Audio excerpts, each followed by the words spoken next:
Kansas City. June 20th, 2026, 28 shots, 65% possession. A team ranked 50 places higher in the world.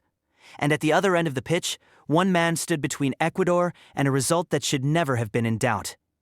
By full time, he had made 15 saves, the most by any goalkeeper in 90 minutes of World Cup football since records began. His name is Eloy Room. He plays for a country of 156,000 people. This is how the smallest nation in World Cup history refused to lose. Let that number settle. 156,000 people. That's not a city. It's barely a large town. The United States, also at this World Cup, has a population of 340 million. The gap between the biggest nation in this tournament and the smallest is over 2,000 to 1. Curaçao's entire population would fit inside roughly 2 NFL stadiums. And yet, on November 18, 2025, this island became the smallest nation by population ever to qualify for a men's World Cup, surpassing the previous record held by Iceland, population 350,000, in 2018. Curaçao sits in the southern Caribbean, just 40 miles off the coast of Venezuela. 444 square kilometers of land, smaller than most major cities. It's a constituent country of the Kingdom of the Netherlands, autonomous but historically linked to Amsterdam, not Caracas. Before 2010, players from this island represented the Netherlands Antilles. When that federation dissolved, Curaçao inherited the FIFA membership, ranked 151st in the world, essentially starting from nothing. Their first ever match, in August 2011, was a 1-0 friendly defeat to the Dominican Republic. In here is the secret to Curaçao's miracle. Of the 26 men on their World Cup roster, all but one were born in the Netherlands. The architects of this program didn't wait for local talent to emerge from an island of 156,000 people. They went looking for it. In Amsterdam, in Rotterdam, in the Dutch academies producing Eredivisie and Premier League footballers with Curaçaoan roots. It is, as one journalist put it, the college transfer portal meets the World Cup, a recruiting pitch made not on athletic scholarships, but on heritage, identity, and an impossible dream. Tahith Chung, on loan from Birmingham, is the only player actually born on the island. 4 years ago, Jurgen Locadia, a forward who had played for the Netherlands youth national teams and dreamed of wearing the famous orange jersey, got a phone call from a friend and former teammate Eloy Room. Room was already committed to Curaçao, and he was persistent. "Come on, man, it's not realistic," Locadia told him. Room believed anyway. He kept pushing, and the energy, Locadia later admitted, rubbed off. "It's ironic how life works out," he said.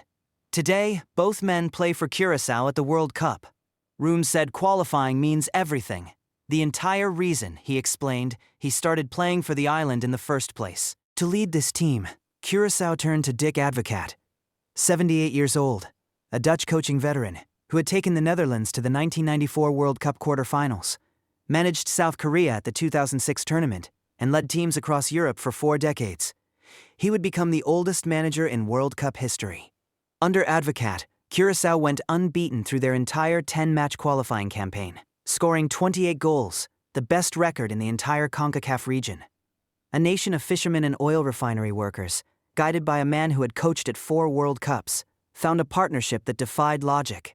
November 18, 2025, Kingston, Jamaica. A winner-take-all qualifier. Jamaica needed a win to reach their first World Cup since 1998. Curaçao needed only a single point. Advocaat wasn't even on the bench. He'd flown home for a family matter. Jamaica hit the woodwork 3 times. A stoppage time penalty was awarded, then overturned by video review. The match ended 0-0. Curaçao had done it. Population 156,000. Smallest nation, by population and by land area, ever to qualify for a men's World Cup. The entire Caribbean erupted. An island that most of the world couldn't find on a map was going to the World Cup. The World Cup itself began with a brutal reminder of the gap between dream and reality. In their opening match, Curaçao faced 4-time champions Germany and lost 7-1. Eloy Room, the same goalkeeper, conceded 7 goals in 90 minutes. For a nation that had celebrated for months, it was a sobering return to earth. Some wondered if Curaçao's fairy tale was already over. Ranked 83rd in the world, the second lowest ranked team in the entire tournament, ahead of only New Zealand, they now faced Ecuador, a side that had finished second in South American qualifying. The odds once again were stacked impossibly high. June 20th, 2026. Arrowhead Stadium, Kansas City. 68,598 fans. From the third minute, when Room denied Ener Valencia clean through on goal, it was clear this would be a different kind of match. Ecuador had 65% possession in the first half alone. They had nothing to show for it. Save after save, Gonzalo Plata's header, parried. Pedro Vide's strike from distance, palmed away. A spectacular stop on a second-half header that Sky Sports called the night's defining moment. By full time, 28 shots faced, 15 saves made, one short of the all-time World Cup record set by Tim Howard in 2014. And that game had gone to extra time. Rooms hadn't dead a soft core, gave him a perfect rating, 10 out of 10. The Curaçao players swarmed him at the final whistle. A nation of 156,000 people had just taken a point off a South American World Cup contender, through nothing but the will of one man in goal. The draw means more than a single point. Curaçao now plays Ivory Coast in their final group match, and if they win, they advance to the knockout stage of the World Cup. The smallest nation in tournament history, one match away from doing something that would have seemed like fiction 18 months ago. Whatever happens next, the story is already written into history. An island of fishermen, oil workers, and a diaspora scattered across the Netherlands prove that the World Cup has room for everyone.